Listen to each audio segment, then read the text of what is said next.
Guys, road to গ্লোরিতে mister ট্রিপলার team যে সবচেয়ে শক্তিশালী টিম তোমরা এই ভিডিওটা দেখলে বুঝতে পারবা।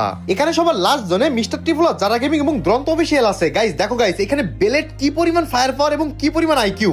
এখানে কিন্তু হাই অ্যাডভান্টেজটা নিয়ে নিল বেলেট। এবং গাইস ওরে ভাই কি পরিমাণ ফায়ার পাওয়ার, অলরেডি দুইটা শেষ যারা গেমিং এর। ভাই বেলেট এটা কি খেলা দেখাইলো, ও যে শ্রেষ্ঠ রাশার তার প্রমাণ আবারও দিয়ে দিচ্ছে। গাইস তিনটা প্লেয়ার নক, আর এখানে কিন্তু ফেলেমডি বেলেটের কিন্তু ক্যাসি লাগায় রাখছে এবং দূর থেকে জাস্ট বেলেটের হিল করতেছে। দেখো গাইস, মানে গাইস বেলেট মানে ওরা শুধু বলে দিছে তুমি দূর থেকে শুধু আমার হিল করো, দেখো আমি 1 vs 4 কিভাবে মেরে দিই।